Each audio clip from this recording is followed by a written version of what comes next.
Todo será nuestro, papá, fueron las palabras exactas que escuché salir de la boca de mi nuera Diana mientras le servía café a mi hijo en la cocina de mi propia casa.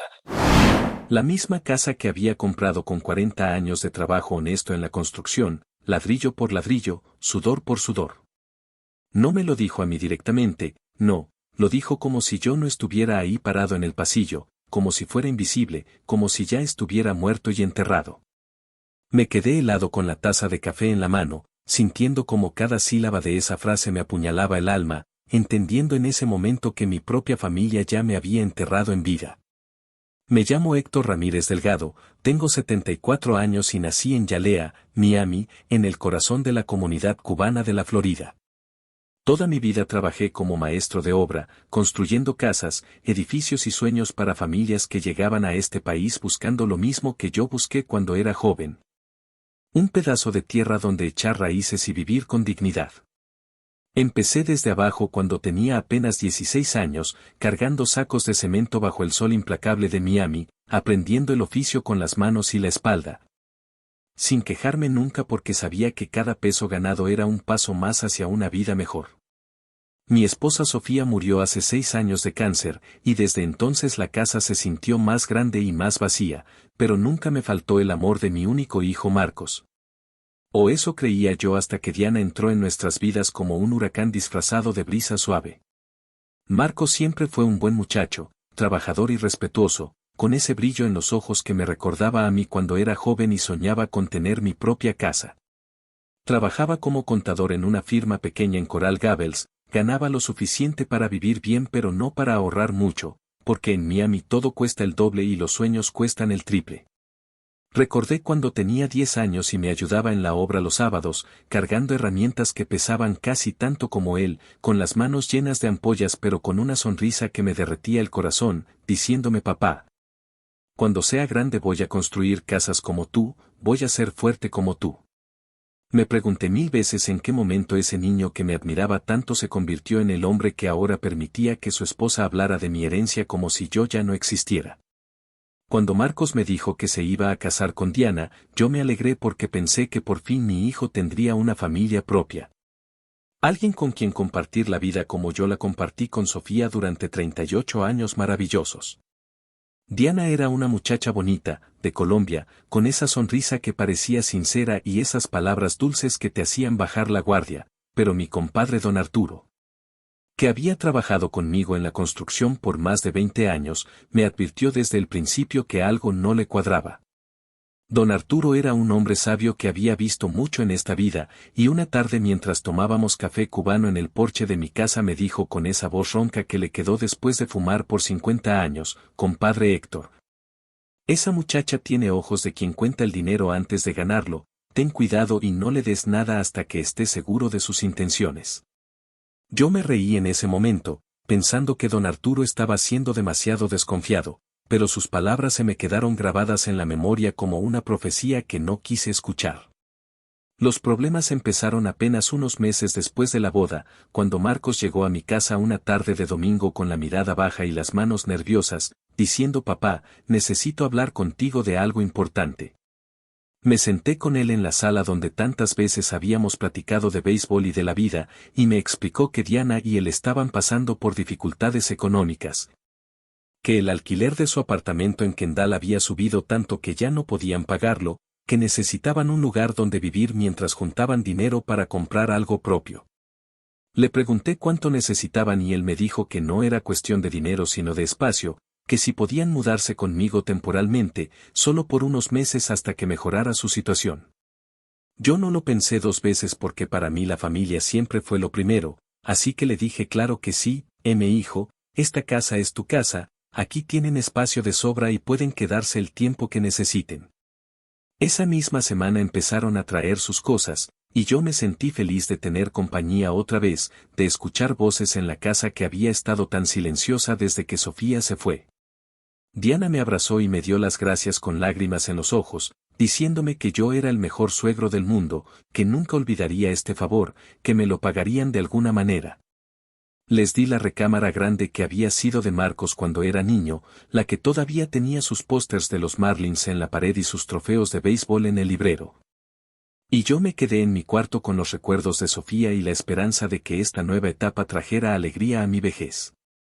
Don Arturo pasó por la casa ese fin de semana para ayudarme a mover unos muebles, y cuando vio a Diana organizando la cocina como si fuera suya me miró con esos ojos que decían te lo advertí. Pero no dijo nada porque sabía que yo ya había tomado la decisión.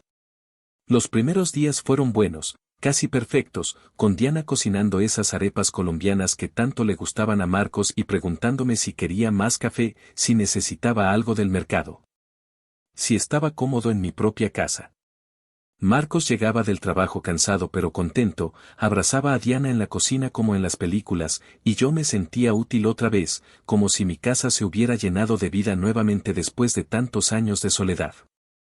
Pero algo cambió una tarde cuando escuché a Diana hablar por teléfono en español con alguien, probablemente su mamá o alguna hermana, diciendo con una risa que me heló la sangre, no te preocupes, mami, ya estamos adentro. Ahora solo es cuestión de tiempo y paciencia. En ese momento no entendí completamente lo que quería decir, pero una sensación incómoda se instaló en mi pecho como una piedra pesada que no me dejaba respirar tranquilo. La invasión no fue gradual ni suave, llegó como un huracán categoría 5 apenas 2 semanas después de que Marcos y Diana se mudaran a mi casa. Un sábado por la mañana, mientras yo tomaba mi café en la terraza y leía el Nuevo Herald como hacía todas las mañanas desde que me jubilé, escuché el ruido de varios carros estacionándose frente a mi casa. El sonido de puertas abriéndose y cerrándose, voces en español gritando instrucciones sobre cajas y muebles. Me asomé por la ventana y vi un camión de mudanza pequeño y 3 carros llenos de gente que no conocía, todos bajando maletas, cajas y muebles como si hubieran llegado a su propia casa. Diana estaba en la entrada dirigiendo todo el operativo como una general en batalla, con ese tono autoritario que nunca le había escuchado antes, diciéndoles a todos dónde poner cada cosa, que llevar a qué cuarto, qué dejar en el garaje. Salí al porche confundido, con la taza de café todavía en la mano, y le pregunté a Diana qué estaba pasando, quiénes eran todas esas personas que estaban entrando a mi casa sin que nadie me hubiera avisado de nada. Ella me miró con una sonrisa que ya no era dulce sino controlada, casi condescendiente, y me explicó como quien le explica algo obvio a un niño que eran sus papás, sus 2 hermanos, una prima y un tío. Que venían de Colombia y necesitaban un lugar donde quedarse mientras encontraban trabajo y apartamento en Miami. Le dije que eso era algo que debíamos haber platicado antes, que mi casa no era tan grande como para tanta gente, que yo necesitaba mi espacio y mi tranquilidad a mi edad. Diana me tocó el brazo con esa familiaridad falsa que usan las personas cuando quieren manipularte y me dijo que solo sería por unas semanas, que no me preocupara, que ellos ayudarían con los gastos de la casa. Que yo casi ni los iba a notar. Entraron como tropas de ocupación tomando territorio enemigo, sin pedir permiso, sin el menor rastro de vergüenza o consideración por el dueño de la casa que los estaba viendo pasar con la boca abierta. El papá de Diana, un señor de unos 60 años con cara de pocos amigos llamado Bernardo. Me dio la mano con un apretón seco y me dijo apenas un gracias cortante antes de meterse a la casa preguntando dónde estaba su cuarto. La mamá, Lucía, ni siquiera me miró directamente, solo entró detrás de su marido cargando una planta enorme como si estuviera marcando territorio. Los hermanos de Diana, Kevin y Julián, muchachos de unos 30 años que parecían no haber trabajado un día pesado en su vida, pasaron por mi lado hablando en voz alta sobre el fútbol colombiano como si yo fuera invisible. La prima Natalia y el tío Héctor, sí, otro Héctor, entraron riéndose de algún chiste privado, sin siquiera presentarse formalmente. Mi casa se transformó en 15 minutos de un espacio tranquilo donde yo vivía con mis recuerdos y mi rutina en un circo ruidoso lleno de gente desconocida que hablaba fuerte. Movía muebles sin cuidado y actuaba como si llevaran años viviendo ahí. Marcos llegó del gimnasio justo cuando terminaban de descargar las últimas cajas y cuando lo vi entrar esperaba que me mirara con sorpresa, que me pidiera disculpas por no haberme avisado. Que pusiera algún límite a toda esa invasión. Pero en lugar de eso, él abrazó a sus suegros como si fueran sus propios padres, saludó a los hermanos con esos choques de manos complicados que hacen los jóvenes, y cuando finalmente me miró a mí solo me dijo papá. Ya Diana te explicó, es solo temporal, no va a ser mucho tiempo.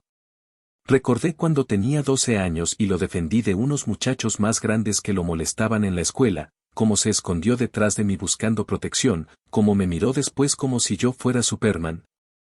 Y me pregunté dónde estaba ahora ese niño valiente que confiaba en su padre.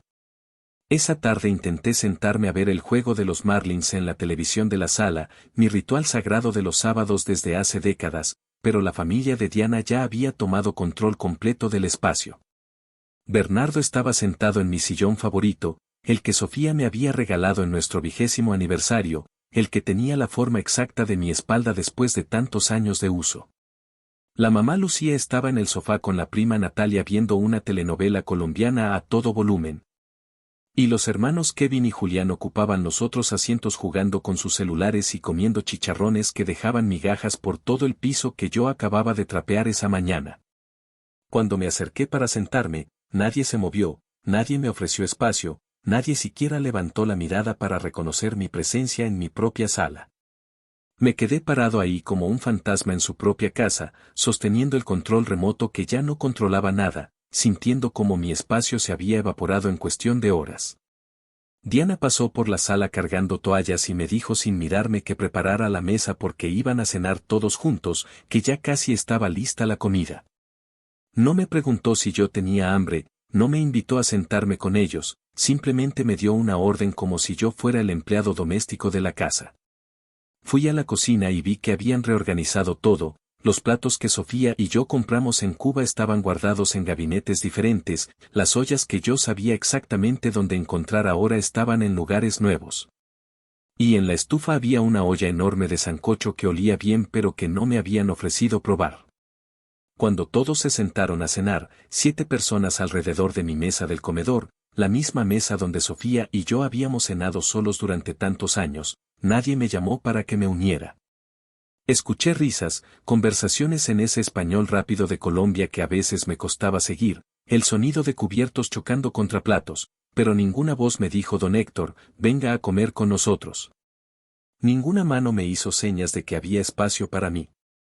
Me preparé un sándwich en silencio, me serví café en mi termo viejo y me fui a mi cuarto sintiendo una humillación que no había sentido ni cuando era un inmigrante joven buscando trabajo en un país que no era el mío. Recordé cuando Marcos tenía 8 años y se negaba a cenar si yo no estaba sentado a su lado en la mesa, como me esperaba aunque yo llegara tarde de la obra. Como me guardaba el mejor pedazo de carne porque decía que papá trabaja mucho y necesita comer bien. Esa noche me acosté en mi cama escuchando voces y risas que venían de la sala hasta pasada la medianoche, el sonido de mi televisión sintonizada en canales que yo nunca veía. Pasos pesados en el pasillo que antes era silencioso y tranquilo. Don Arturo me llamó por teléfono como hacía cada sábado por la noche para platicar del juego. Y cuando le conté lo que había pasado se quedó en silencio por un momento largo antes de decirme con esa voz seria que usaba cuando las cosas eran graves, compadre, esto no pinta bien. Esa gente ya se instaló y no parece que tengan planes de irse pronto, tienes que poner límites antes de que sea demasiado tarde. Le dije que les daría unas semanas, que no quería causar problemas con Marcos, que seguro era temporal como me habían prometido. Pero en el fondo de mi corazón ya sabía que don Arturo tenía razón y que yo estaba dejando que me quitaran mi propia casa pedazo por pedazo. La vida en mi propia casa se convirtió en una pesadilla que se repetía cada día con nuevas humillaciones y desprecios que me cortaban el alma como cuchillos afilados. La familia de Diana no solo se había instalado en mi casa, se había apoderado de ella completamente, actuando como los verdaderos dueños mientras yo me convertía en un estorbo que apenas toleraban.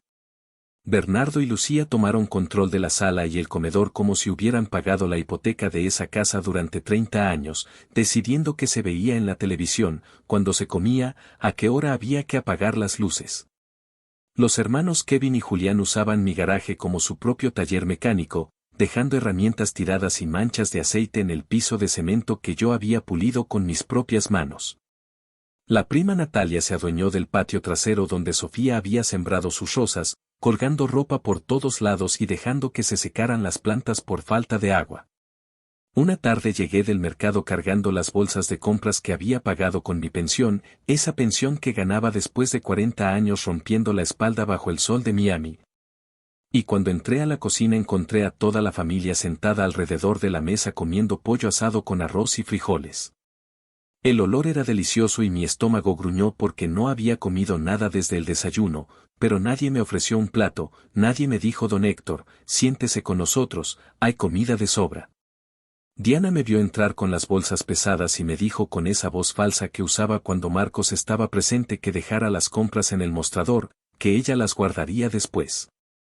Me quedé parado ahí esperando una invitación que nunca llegó, viendo cómo se repartían el pollo entre ellos mientras yo me sentía como un perro esperando las sobras de la mesa de sus amos. Cuando todos terminaron de comer y se fueron a la sala dejando los platos sucios apilados en la mesa, Diana me señaló los trastes y me dijo con ese tono que no admitía discusión que si podía lavarlos mientras ella descansaba un poco porque había cocinado para todos y estaba cansada.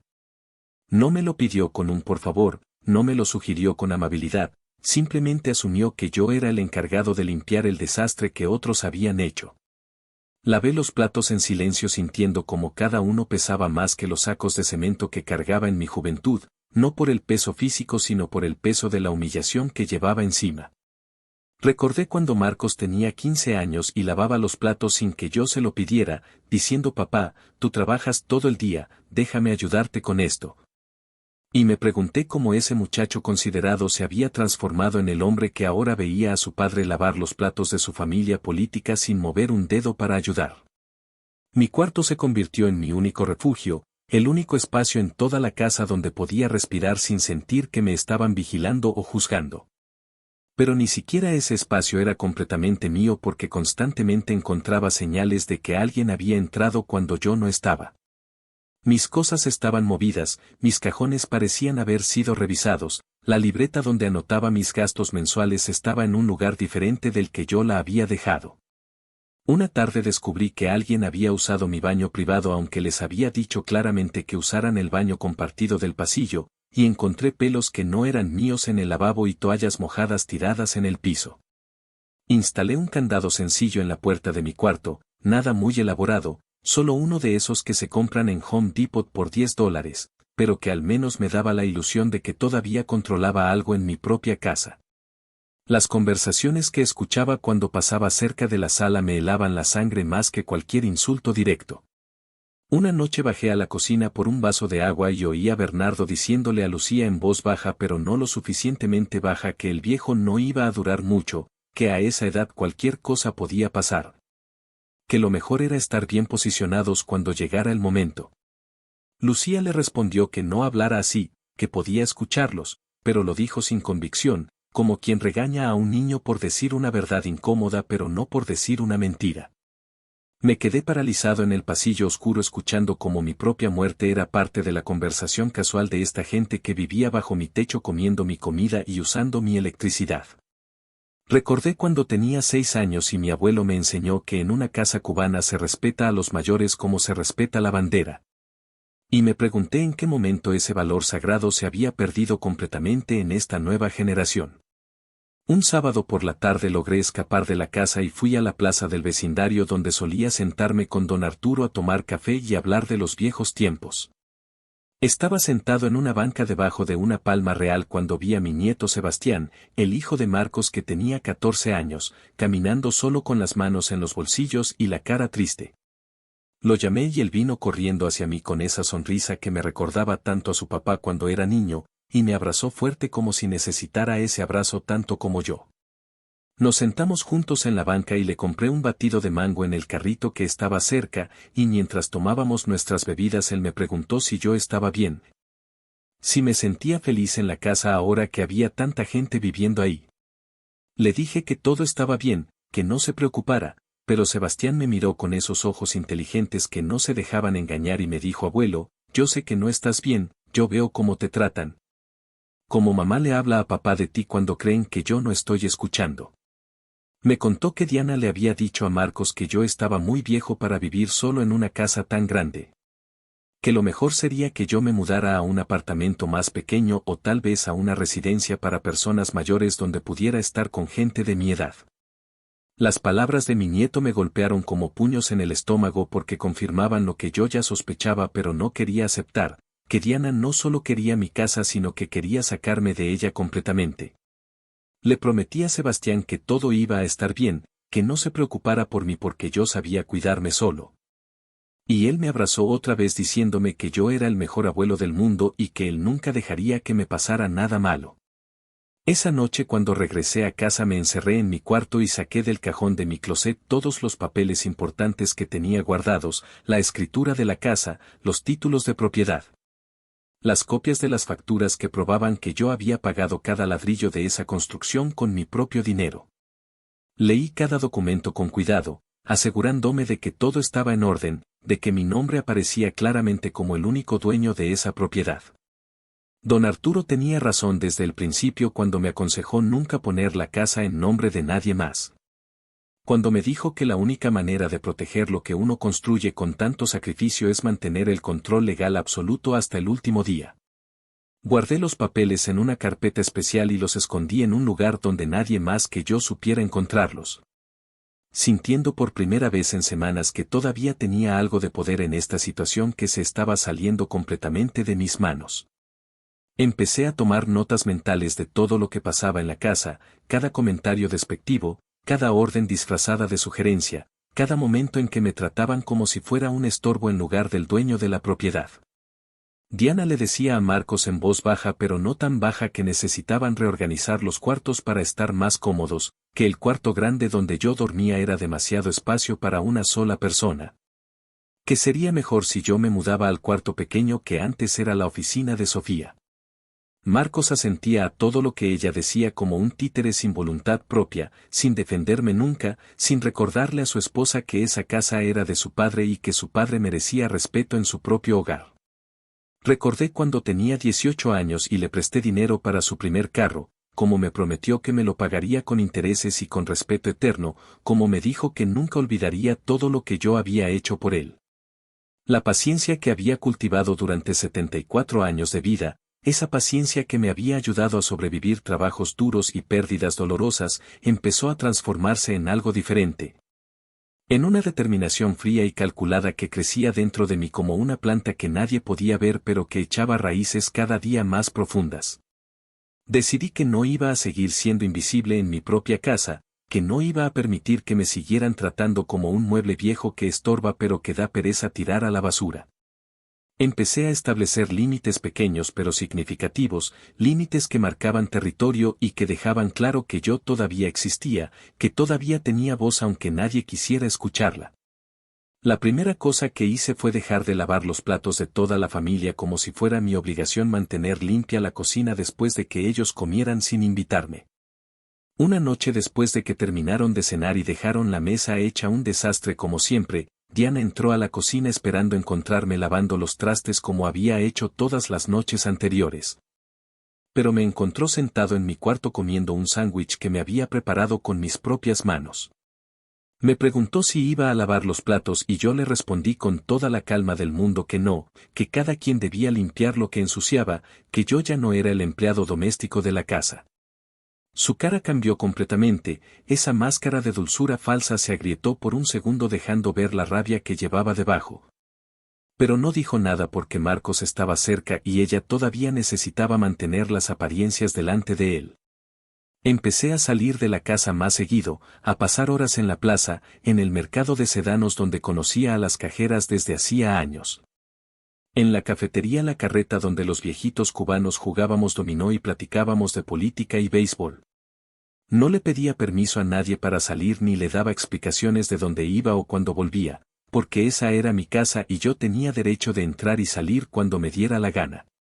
Diana trataba de controlar mis movimientos preguntándome a dónde iba cada vez que me veía salir, pero yo simplemente le decía voy a dar una vuelta y cerraba la puerta sin esperar su aprobación. Recordé cuando Marcos tenía 20 años y le dije que un hombre libre no le debe explicaciones de su vida a nadie más que a Dios y a su conciencia. Y me dolió ver que ese muchacho al que le enseñé a ser independiente ahora vivía controlado por una mujer que lo manejaba como un títere. Compré un mini refrigerador de esos pequeños que se usan en los dormitorios universitarios y lo instalé en mi cuarto junto con un microondas que encontré en oferta en Walmart. Empecé a guardar mi propia comida ahí, cosas sencillas que podía preparar sin necesidad de usar la cocina compartida donde Diana reinaba como una reina territorial que marcaba cada centímetro como suyo. Pan, jamón, queso, frutas, café instantáneo, todo lo que necesitaba para no depender de las obras que me ofrecían cuando se acordaban de que yo existía. La primera vez que Diana vio el refrigerador en mi cuarto entró sin tocar la puerta como siempre hacía, ignorando el candado que yo dejaba abierto durante el día. Y me preguntó con ese tono condescendiente que tanto me molestaba si yo creía que era necesario tener eso ahí, si no era más fácil compartir la cocina como una familia normal. Le expliqué que yo pagaba la electricidad de esa casa y que podía poner lo que quisiera en mi propio cuarto, y ella salió sin decir nada más, pero con esa cara de rabia contenida que ya conocía muy bien. El candado de mi puerta empezó a ser permanente, lo cerraba cada vez que salía del cuarto y cada noche antes de dormir, creando una frontera física entre mi espacio y el territorio que ellos habían conquistado. Bernardo hizo un comentario en la cena un día diciendo que parecía que yo no confiaba en mi propia familia, que qué necesidad había de andar con candados como si viviera con ladrones. No le contesté directamente, pero le sostuve la mirada hasta que él bajó los ojos, y en ese silencio hubo más comunicación que en 1000 palabras. Porque él sabía exactamente por qué yo necesitaba ese candado y yo sabía que él sabía. Marcos presenció ese intercambio y no dijo nada. No me defendió ni cuestionó a su suegro, simplemente siguió comiendo con la cabeza baja como quien prefiere no ver lo que tiene enfrente para no tener que actuar. Una tarde Marcos tocó la puerta de mi cuarto y me pidió que habláramos, que necesitaba pedirme un favor importante. Me senté con él en la cama donde había dormido cuando era niño cada vez que tenía pesadillas y venía corriendo a buscar refugio con sus padres, y me explicó que Diana necesitaba dinero para ayudar a su familia. Que los hermanos no habían encontrado trabajo todavía, que los gastos de la casa estaban muy altos con tanta gente viviendo ahí. Me pidió si yo podía prestarle $2000 que me pagaría en cuanto mejorara su situación económica. Lo miré a los ojos buscando algún rastro del hijo que yo había criado, del muchacho honesto que nunca me había mentido ni me había usado. Pero lo único que vi fue un hombre débil completamente dominado por una mujer que lo controlaba como un maestro controla a un perro amaestrado. Le dije que no con una firmeza que me sorprendió a mí mismo, le expliqué que mi pensión apenas me alcanzaba para mis propios gastos. Que a mi edad necesitaba ahorrar para emergencias médicas y para mantener la casa en buen estado. Marcos me miró con una mezcla de sorpresa y decepción, como si no pudiera creer que su padre le estuviera negando algo. Como si hubiera olvidado todas las veces que yo había dicho que sí sin pensarlo cuando él necesitaba dinero para la universidad, para el carro, para la boda, para cada emergencia que había tenido en su vida. Me dijo que yo había cambiado mucho, que ya no era el papá generoso que él conocía, que Diana tenía razón cuando decía que la vejez me estaba volviendo egoísta. Sus palabras me dolieron más que cualquier golpe físico, pero mantuve mi postura, le repetí que no había dinero y que esa era mi respuesta final. Se fue del cuarto dando un portazo que hizo temblar las paredes, y yo me quedé sentado en la cama sintiendo cómo se rompía otro pedazo más de la relación que había construido con mi hijo durante décadas. Esa noche llamé a don Arturo y le conté todo lo que estaba pasando, le expliqué que ya no aguantaba más la situación pero que no sabía exactamente qué hacer ni cómo actuar sin destruir completamente la relación con Marcos. Don Arturo escuchó en silencio como siempre hacía cuando algo era serio, y después de un largo suspiro me dijo: compadre Héctor, ya es hora de que vayas a hablar con un abogado.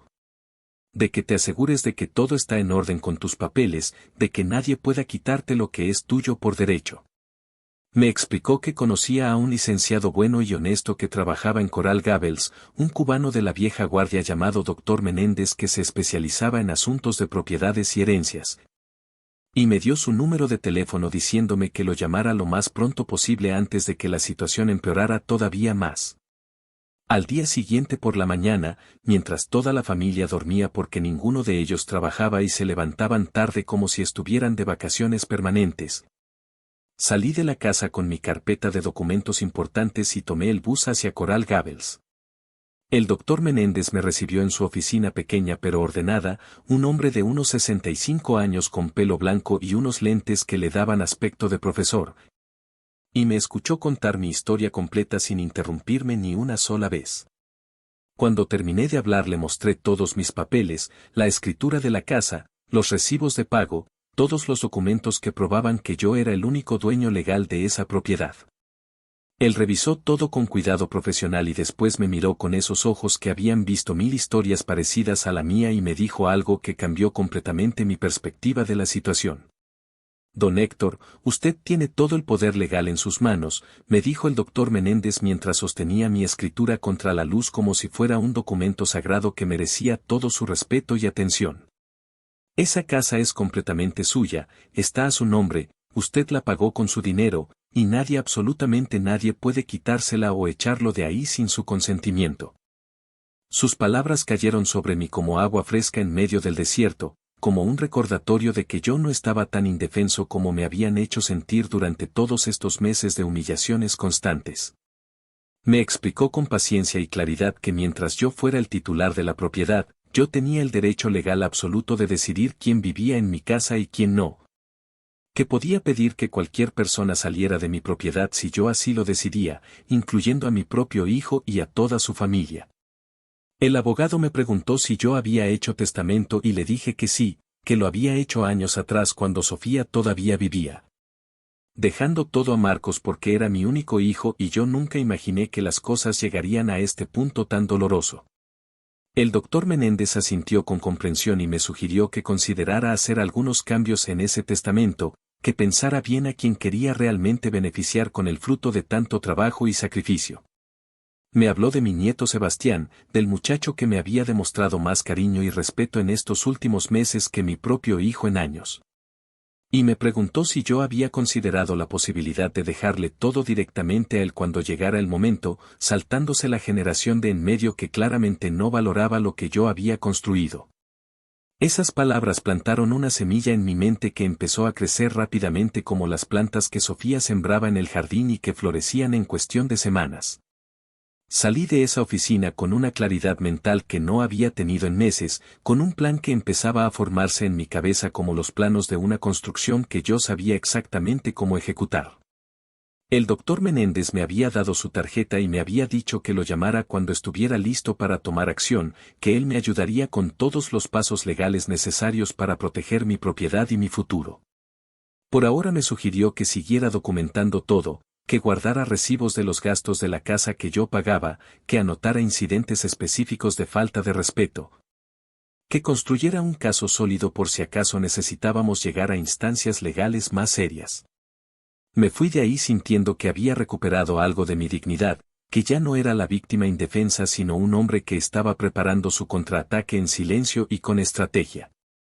Los siguientes días fueron de observación cuidadosa y planificación meticulosa, como cuando yo calculaba exactamente cuántos ladrillos necesitaba para una pared o cuántas bolsas de cemento para una fundación.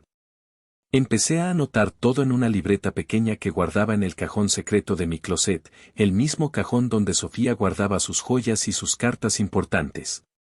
Escribía cada comentario despectivo de Diana, cada orden que me daba como si yo fuera su empleado, cada vez que Marcos me ignoraba cuando yo intentaba hablar con él.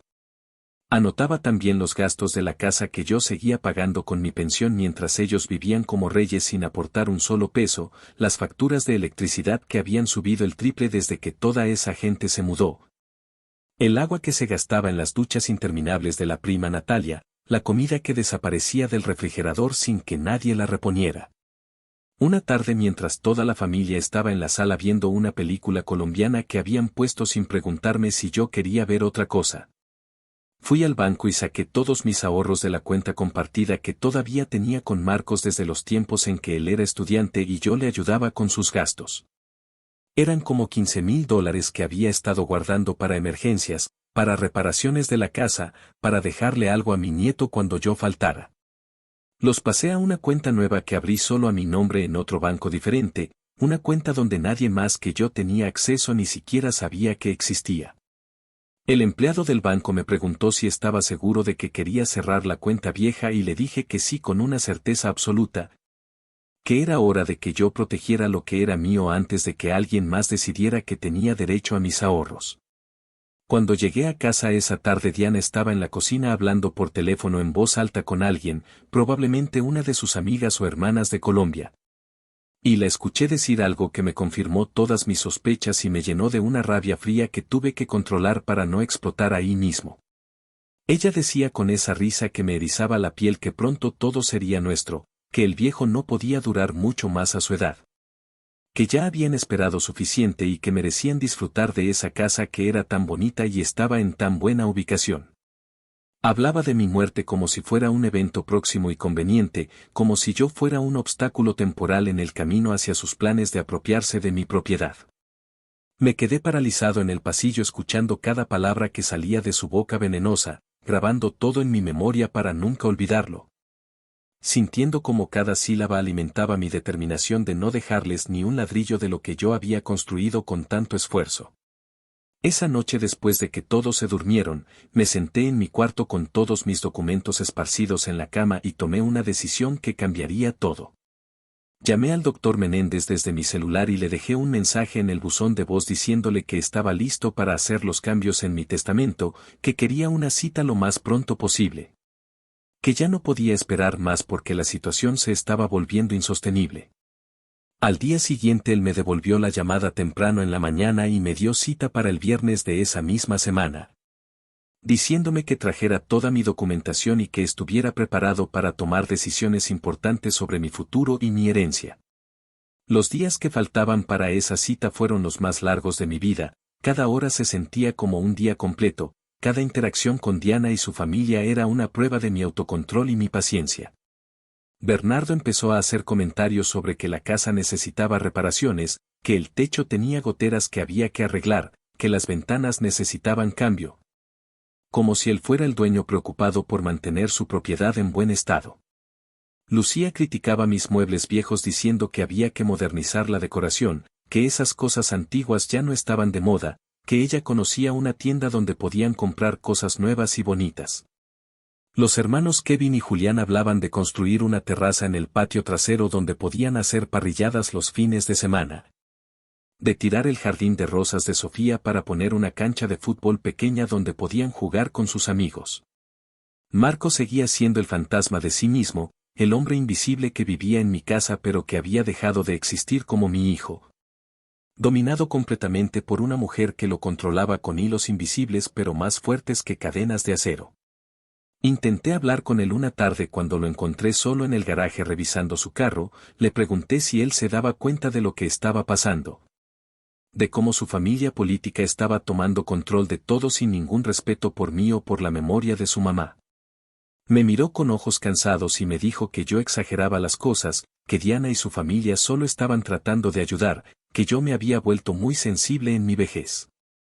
Recordé cuando tenía 17 años y vino a mí llorando porque una novia lo había dejado, como yo lo consolé diciéndole que un hombre verdadero nunca pierde su dignidad por una mujer. Y sentí una tristeza profunda al ver que todas esas lecciones se habían perdido en el camino. El viernes llegó finalmente y yo salí de la casa temprano en la mañana diciéndole a Diana que tenía cita con el médico para unos análisis de rutina. Ella ni siquiera levantó la mirada de su celular donde estaba chateando con alguien, solo me dijo que no me olvidara de pasar por el supermercado de regreso porque se había acabado la leche y los huevos. No le respondí nada, simplemente salí con mi carpeta de documentos bajo el brazo y tomé el bus hacia Coral Gables con el corazón latiendo fuerte pero con una determinación de hierro que nadie podía quebrar. En la oficina del doctor Menéndez pasé casi 3 horas revisando papeles, firmando documentos. Haciendo cambios que protegerían mi legado y asegurarían que las personas correctas recibieran lo que yo había trabajado toda mi vida para construir. El doctor Menéndez preparó todo con la precisión de un cirujano realizando una operación delicada y crucial. Cada documento firmado era como una pieza de un rompecabezas que finalmente empezaba a tomar la forma correcta después de meses de estar desarmado y caótico. Hicimos un testamento completamente nuevo donde dejaba la casa y todos mis ahorros directamente a mi nieto Sebastián. Estableciendo que él recibiría todo cuando cumpliera 25 años o antes si yo consideraba que estaba listo para manejar esa responsabilidad.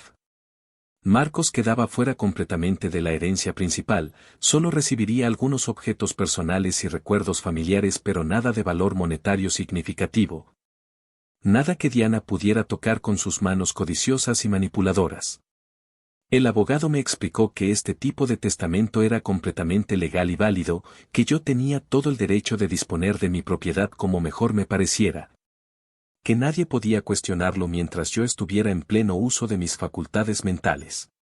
Además del testamento, el doctor Menéndez preparó otros documentos importantes que servirían para protegerme en el presente inmediato y no solo en el futuro después de mi muerte. Me explicó el proceso legal para desalojar a inquilinos no deseados de mi propiedad, me mostró los formularios de notificación oficial que tendría que usar si decidía echar a toda esa gente de mi casa. Me habló de los plazos legales y los procedimientos que tenía que seguir para hacerlo todo correctamente sin darles ninguna oportunidad de pelear en las cortes. Me dijo que lo pensara bien antes de tomar esa decisión final porque una vez que empezara el proceso ya no habría vuelta atrás, que mi relación con Marcos probablemente quedaría destruida para siempre, que tendría que estar preparado para enfrentar las consecuencias emocionales de mis acciones aunque fueran completamente justas y legales. Le dije al doctor Menéndez que ya lo había pensado suficiente durante todos estos meses de humillaciones y desprecios, que ya no quedaba mucho de mi relación con Marcos que valiera la pena salvar. Que un hijo que permite que traten así a su padre es un hijo que ya se perdió hace mucho tiempo. Le expliqué que lo único que me importaba ahora era proteger mi dignidad y asegurarme de que mi nieto Sebastián recibiera lo que por derecho le correspondía. Que ese muchacho noble y respetuoso merecía algo mejor que ver a su abuelo ser tratado como basura en su propia casa. El abogado asintió con comprensión y me dijo que preparara todo pero que esperara el momento adecuado para actuar. Que observara y documentara todo lo necesario para tener un caso sólido e inobjetable cuando llegara el momento de la verdad.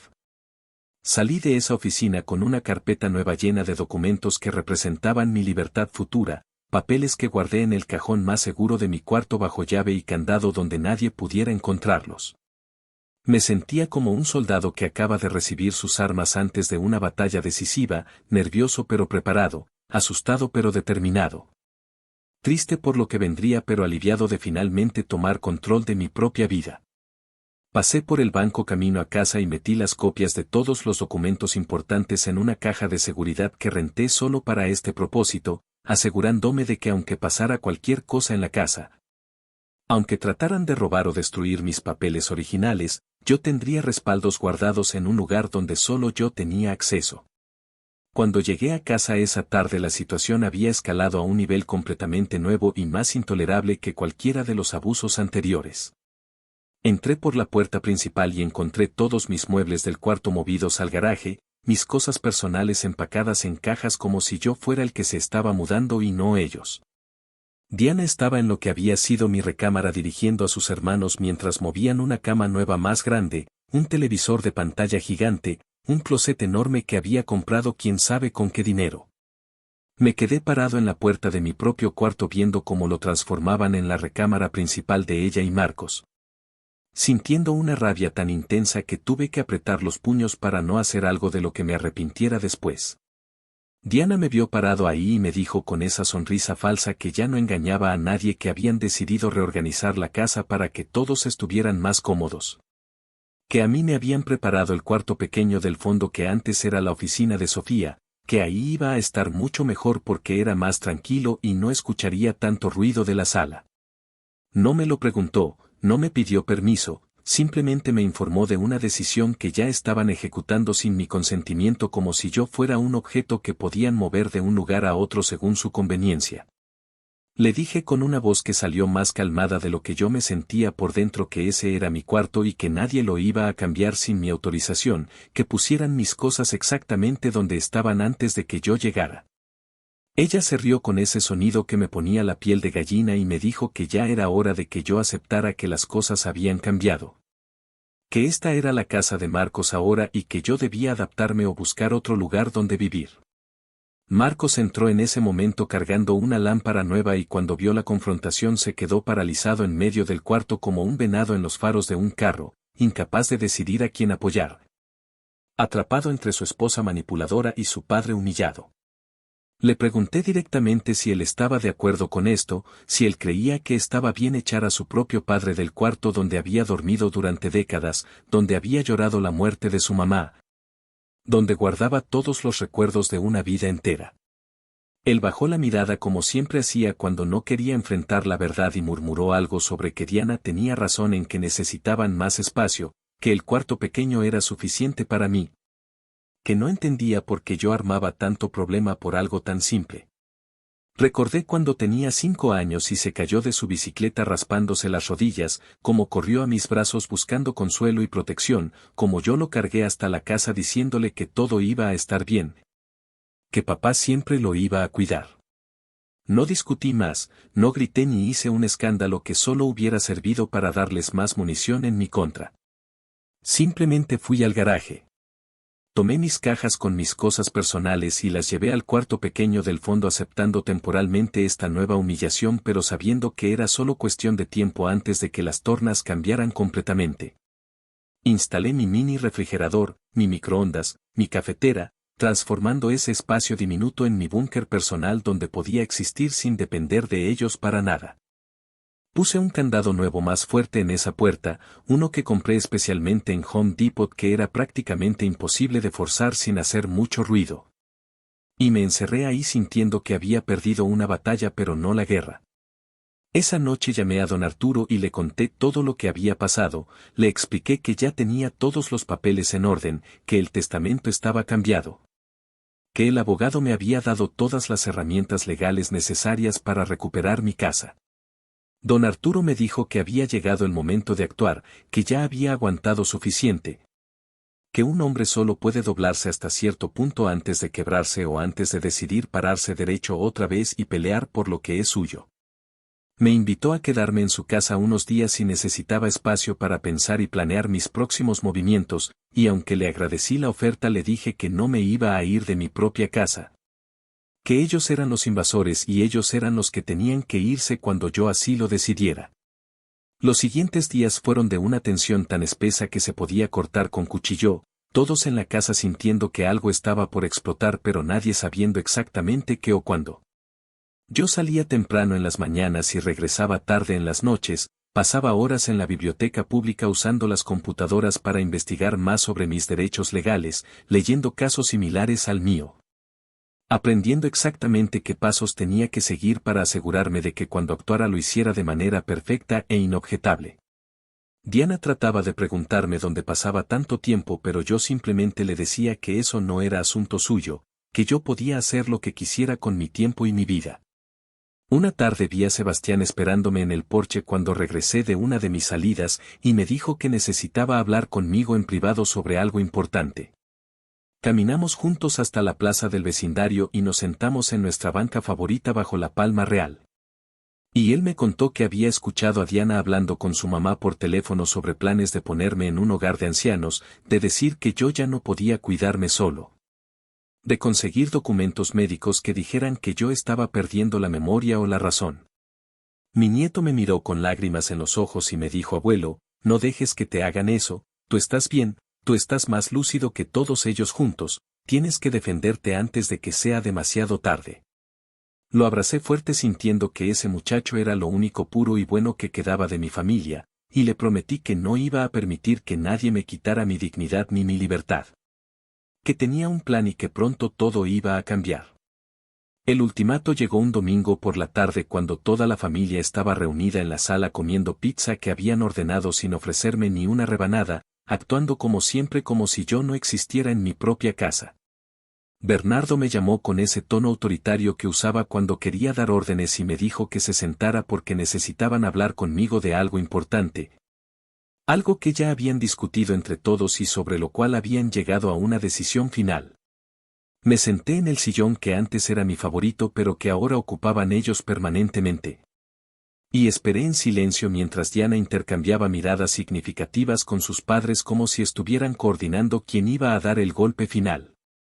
La tensión en el aire era tan densa que podía sentirla en la piel como electricidad estática antes de una tormenta tropical.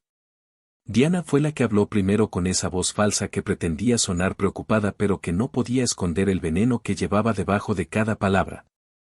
Me dijo que habían estado observando mi comportamiento últimamente, que les preocupaba que yo ya no pudiera vivir solo de manera segura. Que a mi edad necesitaba supervisión constante y cuidados especiales que ellos no podían darme en la casa. Bernardo agregó que habían investigado algunos hogares de ancianos muy buenos en el área de Hialeah y Miami, lugares donde yo estaría con gente de mi edad. Donde tendría actividades y atención médica disponible las 24 horas del día.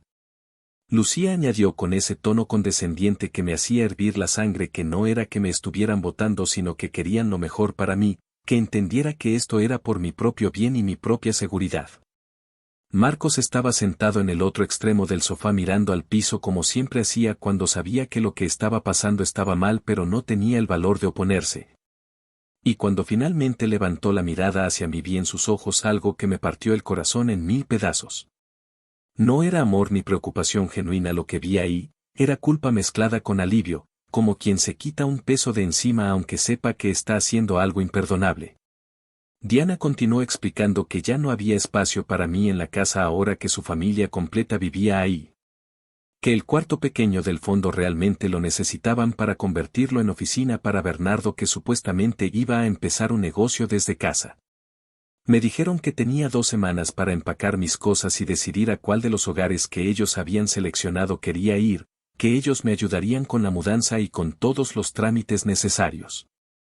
Las palabras salieron de sus bocas como puñales afilados buscando mis puntos más vulnerables, tratando de hacer que me sintiera como un estorbo inútil que había llegado al final de su vida útil y ahora necesitaba ser descartado de la manera más conveniente para ellos.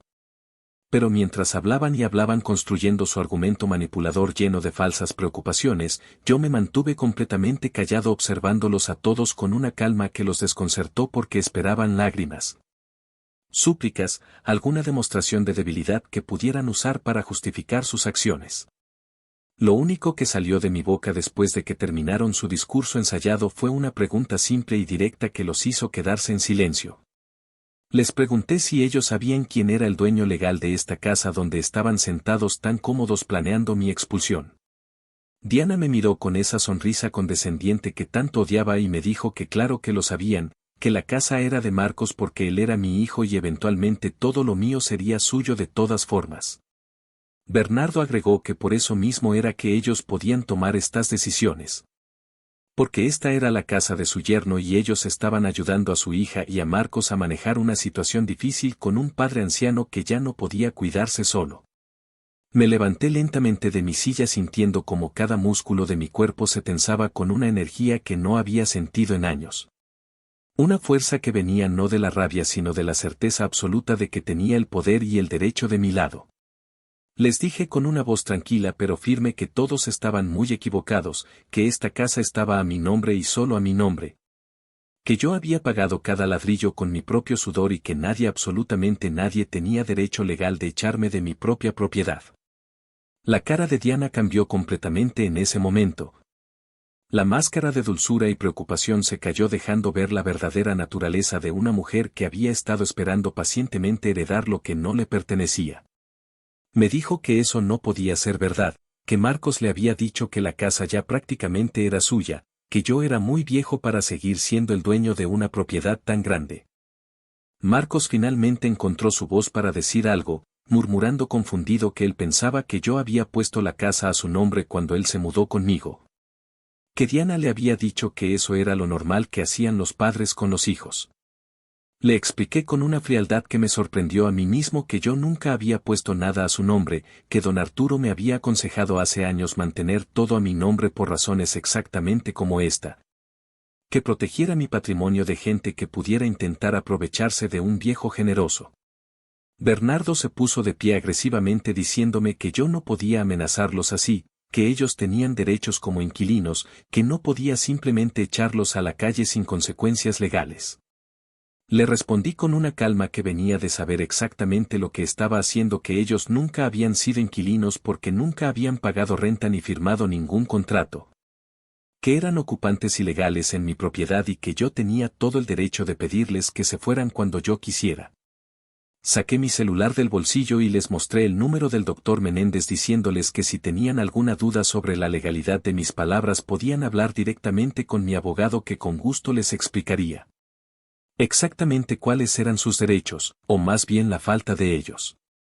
El silencio que siguió fue uno de los momentos más satisfactorios de mi vida, ver sus caras de shock absoluto. Ver cómo se daban cuenta de que el viejo tonto al que habían estado manipulando y humillando durante meses no era tan tonto después de todo.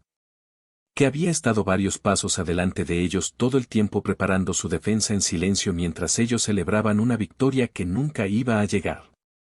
Diana trató de cambiar su tono inmediatamente, acercándose a mí con esa falsedad que ya conocía tan bien, diciéndome que yo había malentendido todo, que ellos nunca habían querido faltarme al respeto. Que solo querían lo mejor para mí y para la familia. Le di la espalda sin responderle y me fui a mi cuarto del fondo cerrando la puerta con candado detrás de mí, dejándolos ahí con sus planes destruidos y sus máscaras caídas. Esa noche no dormí nada, me quedé sentado en mi cama revisando todos mis documentos una vez más, asegurándome de que todo estaba en perfecto orden para lo que vendría.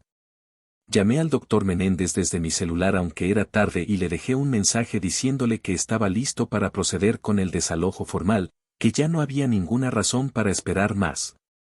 Que quería que preparara todos los papeles necesarios para el lunes por la mañana. También llamé a don Arturo y le conté lo que había pasado, y él me dijo con orgullo en su voz que finalmente estaba actuando como el hombre que siempre había sido. Que estaba recuperando su dignidad y su casa del mismo modo que había construido esa casa años atrás, con determinación y sin miedo. Recordé tantas cosas esa noche mientras esperaba que amaneciera, recordé cuando Marcos nació y yo lo cargué por primera vez en el hospital sintiendo un amor tan grande que pensé que mi corazón no cabía en mi pecho. Recordé cuando dio sus primeros pasos tambaleándose hacia mí con esa sonrisa que iluminaba toda la habitación, recordé su graduación de la universidad cuando me abrazó llorando y me dijo que todo lo que era se lo debía a mí. Me pregunté por última vez en qué momento ese niño inocente y ese joven agradecido se transformaron en este hombre débil que permitía que su esposa tratara así a su propio padre. Pero ya no sentía dolor cuando me hacía esa pregunta, solo sentía una aceptación fría de que algunas personas cambian de maneras que nunca podríamos haber imaginado y que no podemos salvarlas si ellas no quieren ser salvadas. Al día siguiente muy temprano salí de la casa antes de que nadie se levantara y fui directo a la oficina del doctor Menéndez que me esperaba con todos los documentos ya preparados gracias a mi mensaje de la noche anterior. Firmé todo lo necesario para iniciar el proceso formal de desalojo, autorizando que se les entregara una notificación oficial dándoles exactamente una semana para desocupar completamente mi propiedad. El abogado me explicó que un oficial del condado iría a mi casa ese mismo día para entregar los papeles, que yo no tenía que estar presente si no quería. Que el proceso legal seguiría su curso independientemente de cualquier drama o súplica que ellos intentaran hacer. Le dije que yo sí quería estar presente, que necesitaba ver sus caras cuando recibieran esos papeles y entendieran finalmente que su plan había fallado completamente. El oficial del condado llegó a mi casa ese mismo lunes por la tarde a eso de las 3. Un hombre alto y serio de unos 40 años con uniforme oficial y una carpeta gruesa bajo el brazo que contenía los documentos que cambiarían todo para siempre. Yo estaba sentado en el porche esperándolo como le había dicho al doctor Menéndez que estaría. Tomando café de mi termo y observando la calle con una calma que venía de saber que la justicia finalmente estaba de mi lado después de meses de injusticias acumuladas. Cuando el oficial llegó me saludó con respeto llamándome señor Ramírez y me preguntó si todos los ocupantes de la casa estaban presentes en ese momento, yo le dije que sí. Que toda la familia estaba dentro probablemente viendo televisión o haciendo planes sobre cómo remodelar mi casa sin mi permiso. Toqué el timbre de mi propia casa porque ya ni siquiera entraba sin anunciarme primero en lo que había sido mi refugio durante décadas. Y Diana abrió la puerta con cara de sorpresa al ver al oficial uniformado parado ahí con documentos oficiales en la mano. Le preguntó qué se le ofrecía con ese tono altanero que usaba con cualquiera que no le daba miedo. Pero su voz cambió completamente cuando el oficial le dijo con autoridad profesional que necesitaba hablar con todos los adultos que residían en la propiedad ubicada en esa dirección. Que tenía documentos legales que entregar de parte del dueño de la propiedad. Diana palideció visiblemente y llamó a gritos a Marcos, a sus padres, a sus hermanos, a todos los que habían estado viviendo como reyes en mi casa sin pagar un solo centavo de renta. Cuando todos estuvieron reunidos en la sala el oficial empezó a leer en voz alta el contenido de la notificación de desalojo con ese tono neutral y profesional que usan los que han entregado este tipo de noticias 1000 veces antes. Explicó que Héctor Ramírez Delgado, propietario legal registrado de la propiedad, había iniciado procedimientos formales de desalojo contra todos los ocupantes no autorizados de su residencia. Que todos los presentes tenían exactamente 7 días calendario para desocupar completamente las instalaciones llevándose todas sus pertenencias personales. Que cualquier resistencia o negativa a cumplir con esta orden resultaría en acciones legales adicionales incluyendo posible intervención policial. Las caras de todos fueron cambiando del shock a la incredulidad a la rabia mientras el oficial seguía leyendo cada línea del documento legal que destrozaba todos sus planes de quedarse con lo que nunca fue suyo. Diana fue la primera en explotar gritando que esto era imposible, que yo no podía hacerles esto, que ellos tenían derechos como familia de Marcos. El oficial le respondió con frialdad profesional que según los documentos de propiedad registrados en el condado de Miami-Dade, la única persona con derechos legales sobre esa propiedad era el señor Héctor Ramírez y que ninguna relación familiar cambiaba ese hecho básico. Bernardo trató de argumentar que ellos habían estado viviendo ahí durante meses y que eso les daba algún tipo de protección legal. Pero el oficial le explicó que sin contrato de renta firmado y sin haber pagado ninguna renta ellos eran simplemente ocupantes tolerados por el dueño que ahora retiraba esa tolerancia dentro del marco legal completo. Le entregó a cada adulto presente una copia del documento oficial y les pidió que firmaran un recibo confirmando que habían sido notificados. Y todos firmaron con manos temblorosas y caras que mostraban la realidad aplastante de su situación. Cuando el oficial se fue dejando un silencio pesado en la sala, Diana se volteó hacia mí con una furia en los ojos que ya no trataba de esconder detrás de ninguna máscara de dulzura. Me gritó que yo era un viejo miserable y cruel, que cómo podía hacerles esto después de todo lo que ellos habían hecho por mí. Que me iba a arrepentir de esta decisión cuando me quedara completamente solo sin familia que me quisiera. Le respondí con una calma helada que me sorprendió a mí mismo que ellos nunca habían hecho nada por mí excepto humillarme día tras día en mi propia casa. Que yo prefería estar solo con mi dignidad intacta que acompañado de gente que me trataba como basura. Saqué de mi bolsillo una copia de la escritura de la casa y se la mostré señalando mi nombre claramente impreso como único propietario registrado. Diciéndole que esta casa era mía desde el día que la compré con mi dinero y seguiría siendo mía hasta el día que yo decidiera a quién dejársela cuando muriera. Marcos finalmente encontró su voz para decir algo, pero lo que salió de su boca fue exactamente lo que yo esperaba y temía al mismo tiempo. Me preguntó con voz quebrada cómo yo podía hacerle esto a él, cómo podía echar a su esposa y a su familia política a la calle de esa manera tan cruel y despiadada. Le respondí con una pregunta que llevaba meses esperando hacer, le pregunté cómo él había podido permitir que me trataran como me trataron durante todo este tiempo. Cómo había podido quedarse callado mientras su esposa planeaba meterme en un hogar de ancianos para quedarse con mi casa, cómo había podido olvidar todo lo que yo había hecho por él durante toda su vida. Recordé en voz alta y delante de todos cuando él tenía 22 años y perdió su trabajo, como yo le presté dinero para que pagara su renta durante 6 meses sin cobrarle un centavo de interés. Como cuando se casó con Diana yo pagué la mitad de la boda porque él no tenía suficientes ahorros. Bernardo trató de amenazarme diciendo que ellos tenían contactos, que conocían gente que podía hacerme la vida imposible si yo seguía adelante con esto. Le sostuve la mirada sin parpadear y le dije que hiciera lo que tuviera que hacer.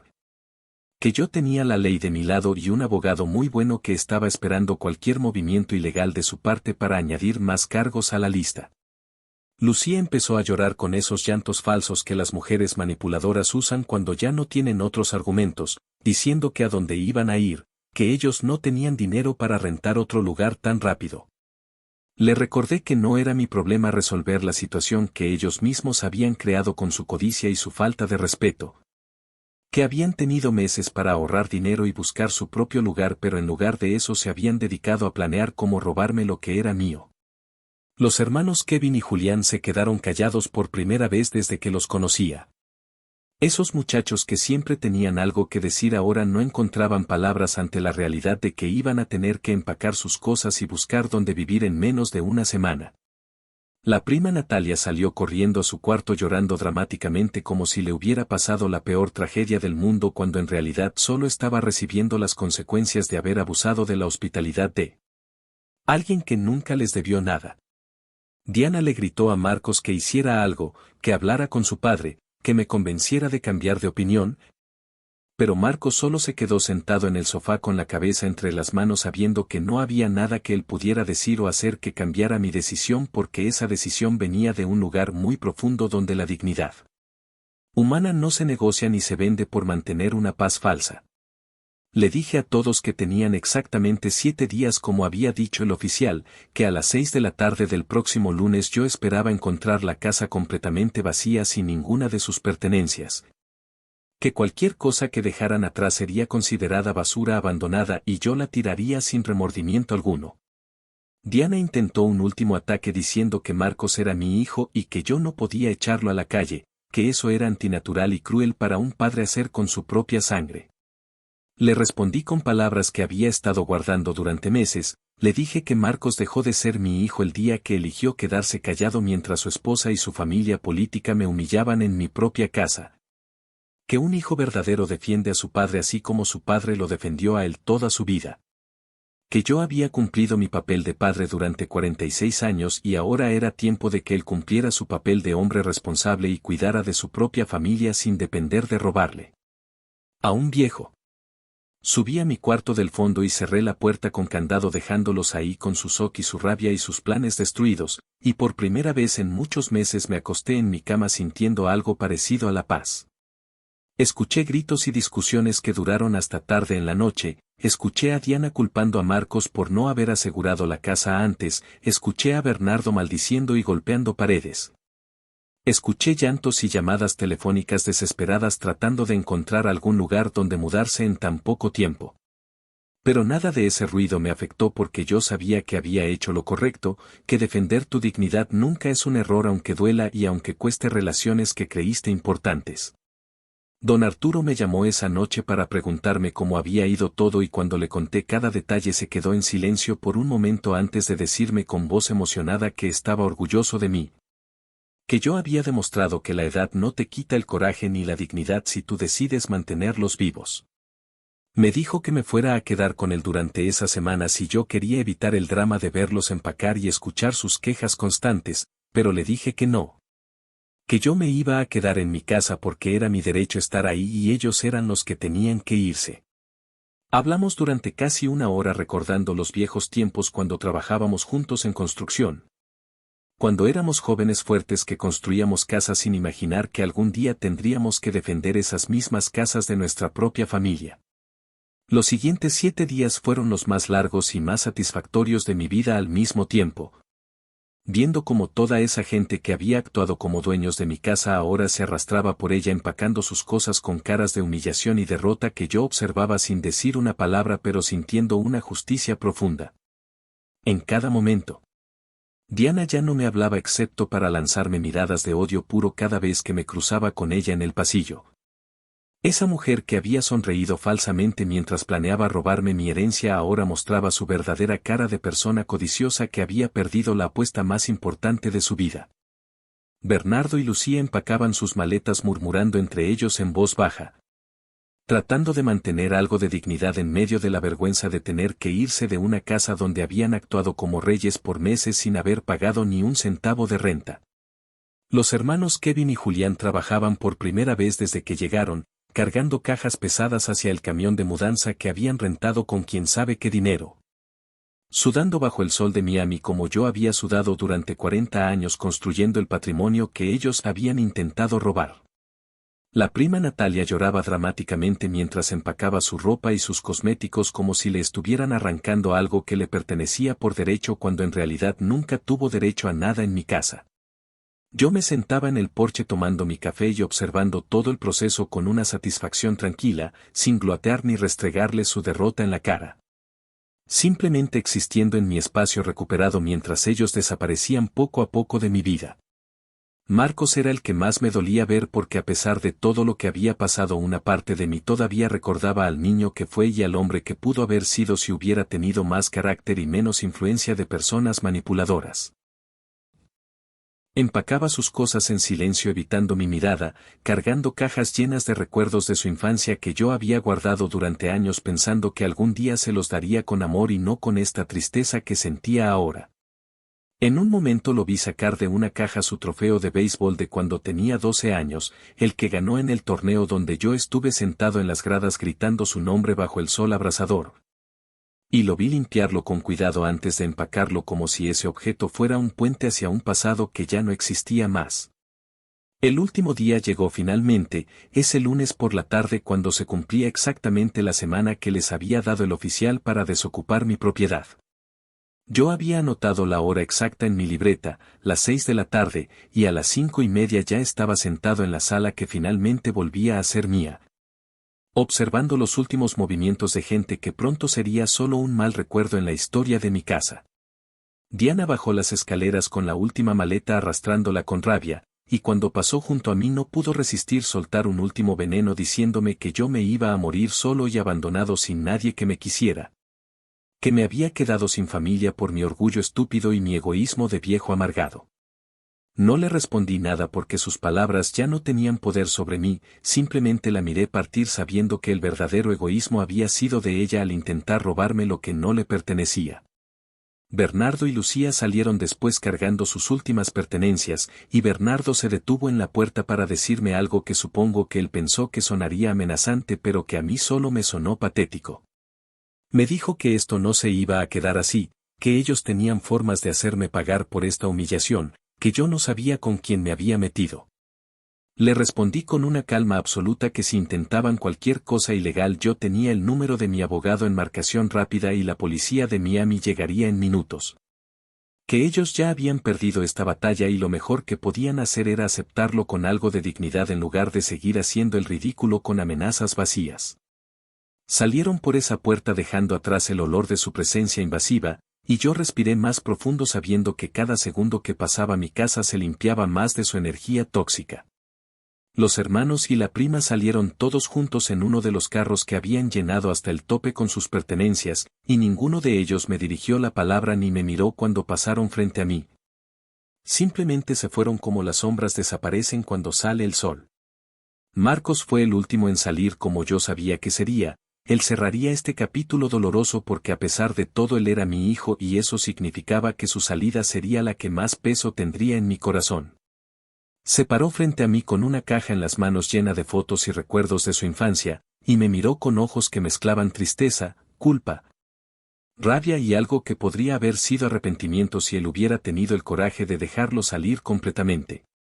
Me dijo papá con voz quebrada, esto no tenía que terminar así. Tú pudiste haber sido más flexible, pudiste haber entendido que Diana y yo estábamos tratando de construir nuestro futuro. Le respondí con palabras que había estado guardando para este momento exacto, le dije Marcos, yo te di la oportunidad de construir tu futuro sin quitarme el mío. Te abrí las puertas de mi casa con amor y tú permitiste que tu esposa y su familia me trataran como basura en mi propio hogar, tú te quedaste callado cuando me humillaban y ahora quieres que yo sea el que entienda y sea flexible. Recordé en voz alta cuando él tenía 16 años y le enseñé que un hombre se mide por cómo trata a los que dependen de él y por cómo defiende a los que ama. Y le pregunté dónde había quedado ese muchacho que yo crié para ser mejor que yo. Marcos abrió la boca para responder pero las palabras no le salieron, y en ese silencio hubo más verdad que en cualquier cosa que él pudiera haber dicho. Le entregué las llaves de la casa que él me había dado meses atrás cuando se mudó como invitado. Y le dije que ya no las necesitaba porque esta puerta estaba cerrada para él hasta que pudiera demostrarme que había recuperado el respeto y la dignidad que había perdido en algún punto del camino. Me miró con lágrimas en los ojos y me dijo algo que sonó más a excusa que a disculpa, me dijo que Diana lo había convencido de que era lo mejor para todos, que él no sabía que las cosas iban a llegar tan lejos. Le respondí que un hombre es responsable de sus propias decisiones sin importar quién lo influencie, que yo lo había criado para tener columna vertebral y no para ser un títere de nadie. Se fue caminando hacia la puerta con pasos pesados de derrota, y antes de cruzar el umbral se volteó una última vez para decirme que lo sentía, que ojalá algún día yo pudiera perdonarlo. No le respondí nada porque el perdón es algo que se gana con acciones y no con palabras dichas en el momento de la derrota. Simplemente lo vi irse sabiendo que si algún día él regresaba tendría que ser como un hombre nuevo que había aprendido las lecciones más duras de la vida. La puerta se cerró detrás de él con un sonido final que resonó en toda la casa vacía, Y yo me quedé parado ahí en el silencio más absoluto que había experimentado en meses. Un silencio que al principio se sintió pesado pero que rápidamente se transformó en algo parecido a la paz. Caminé por cada cuarto de mi casa viendo el desastre que habían dejado, muebles movidos del lugar, paredes con huecos donde habían colgado sus cuadros. Pisos sucios con marcas de zapatos y derrames que nadie se había molestado en limpiar. Vi mi recámara principal que finalmente volvía a ser mía pero que ahora estaba vacía sin la cama que ellos se habían llevado, sin el closet que habían comprado. Sin nada excepto las paredes que yo mismo había pintado con Sofía hacía tantos años. Entré al baño y vi que habían dejado productos de limpieza regados, toallas sucias en el piso. El espejo manchado con pasta de dientes como si en su prisa por irse hubieran decidido dejar el mayor desorden posible como un último acto de venganza mezquina. Me senté en el piso de la sala vacía en el mismo lugar donde solía estar mi sofá favorito, y por primera vez en todos estos meses de fortaleza y determinación dejé que las lágrimas salieran sin intentar detenerlas. No eran lágrimas de arrepentimiento por lo que había hecho sino lágrimas de dolor por lo que había perdido, por la relación con mi hijo que probablemente nunca volvería a ser lo que fue, por los años que podría haber disfrutado con un nieto si las cosas hubieran sido diferentes, por la familia que pude haber tenido si la codicia y la manipulación no hubieran destruido todo lo bueno que alguna vez existió. Lloré por el Marcos niño que se había perdido en algún punto del camino para convertirse en el Marcos adulto que no supo defender a su propio padre, y lloré por mí mismo. Por el viejo de 74 años que tuvo que pelear por su dignidad cuando debería haber estado disfrutando sus años finales rodeado de amor y respeto. Pero después de llorar me sequé las lágrimas y me puse de pie con una determinación renovada, porque llorar está bien pero quedarse en el suelo no era mi estilo ni lo había sido nunca. Llamé a don Arturo y le dije que vinieran él y su hijo a ayudarme a limpiar y restaurar la casa, que teníamos trabajo por hacer para devolverle a este espacio la dignidad y el orden que había perdido durante la invasión. Esa misma noche empezamos a trabajar, barriendo, trapeando, pintando sobre las marcas en las paredes, reparando los huecos que habían dejado, transformando poco a poco el campo de batalla en un hogar otra vez. Las siguientes semanas fueron de restauración no solo de mi casa sino de mi alma. Reconstruyendo ladrillo por ladrillo el espacio que había sido invadido y recuperando pedazo por pedazo la paz que me habían robado durante meses de humillaciones constantes. Don Arturo vino casi todos los días a ayudarme con las reparaciones más pesadas, y trabajar con él me recordó los viejos tiempos cuando éramos jóvenes fuertes construyendo casas bajo el sol de Miami. Cuando la vida era más simple y las relaciones familiares no estaban envenenadas por la codicia. Pintamos toda la casa de un color nuevo, un blanco suave que Sofía siempre había querido pero que nunca tuvimos tiempo de poner. Y cada brocha que pasaba por las paredes era como borrar las manchas de energía negativa que Diana y su familia habían dejado impregnadas en cada rincón. Compré muebles nuevos con parte de los ahorros que había protegido en mi cuenta secreta, nada muy caro ni ostentoso pero cosas cómodas y funcionales que eran completamente mías sin estar contaminadas por recuerdos dolorosos. Un sofá nuevo para la sala donde podía sentarme a ver el juego de los Marlins sin que nadie me desplazara de mi propio espacio. Una mesa nueva para el comedor donde podía comer tranquilo sin escuchar conversaciones sobre cómo dividirse mi herencia, una cama nueva para mi recámara principal que recuperé con todo el derecho que me correspondía. Cada mueble que entraba a la casa era como un acto de reclamación territorial, como marcar que este espacio volvía a ser un hogar y no un campo de batalla. En el jardín trasero donde la familia de Diana había dejado morir las rosas de Sofía, planté un rosal nuevo que compré en el vivero de Omestead. Uno con flores rojas intensas que me recordaban a las que mi esposa cuidaba con tanto amor antes de que el cáncer se la llevara. Cavé la tierra con mis propias manos sintiendo el peso de los 74 años en la espalda pero también sintiendo la satisfacción de estar haciendo algo productivo y significativo en lugar de estar encerrado en un cuarto pequeño escondiéndome de invasores en mi propia casa. Regué ese rosal todas las mañanas con el café que me sobraba mezclado con agua como Sofía me había enseñado que era bueno para las plantas, y lo cuidé como si fuera un símbolo de mi propia resurrección. Esperando pacientemente que floreciera como yo estaba floreciendo otra vez después de meses de marchitarme bajo el peso de la humillación. Mi rutina se volvió simple y hermosa en su simplicidad. Me levantaba temprano con el sol como había hecho toda mi vida de trabajador de construcción. Preparaba mi café cubano fuerte como me gustaba sin tener que esconderme en mi cuarto para tomarlo, desayunaba tranquilo en mi cocina leyendo el Nuevo Herald sin que nadie me interrumpiera con órdenes o comentarios despectivos. Salía a caminar por el vecindario saludando a los vecinos que me preguntaban dónde había estado toda esa gente que vivía en mi casa, y yo les explicaba con orgullo tranquilo que ya se habían ido. Que la casa volvía a ser solo mía como siempre debió ser. Pasaba las tardes en la plaza con don Arturo jugando dominó con los otros viejitos cubanos que tenían historias similares de familias que no valoraban los sacrificios de sus padres. Y en esas conversaciones encontraba consuelo sabiendo que no era el único que había tenido que defender su dignidad en los años finales de su vida. Sebastián empezó a visitarme los sábados por la tarde cuando Marcos lo dejaba, y esas visitas se convirtieron en lo más importante de mi semana, el único pedazo de familia que me quedaba y que valía la pena mantener. Nos sentábamos en el porche tomando batidos de mango del carrito de la esquina y hablábamos de todo, de la escuela, de béisbol, de la vida.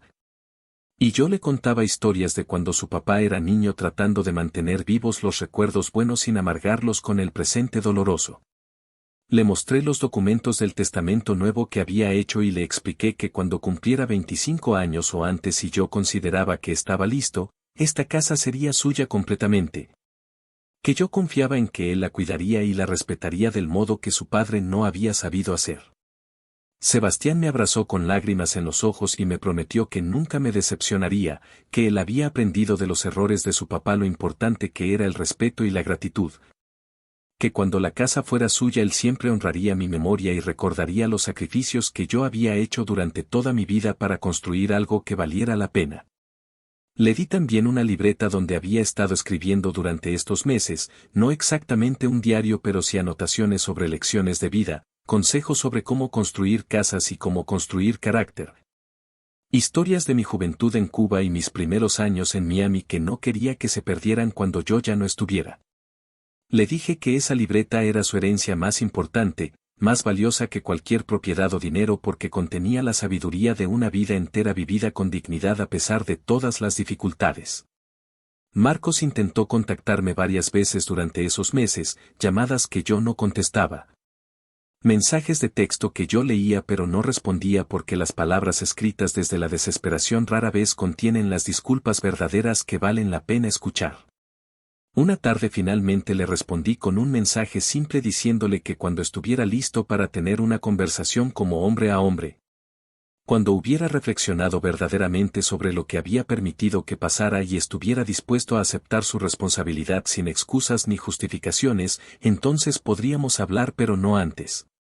Le dejé claro que yo no estaba cerrando la puerta para siempre pero que esa puerta solo se abriría cuando él demostrara con acciones y no solo con palabras que había recuperado el respeto y la dignidad que había perdido en algún punto del camino.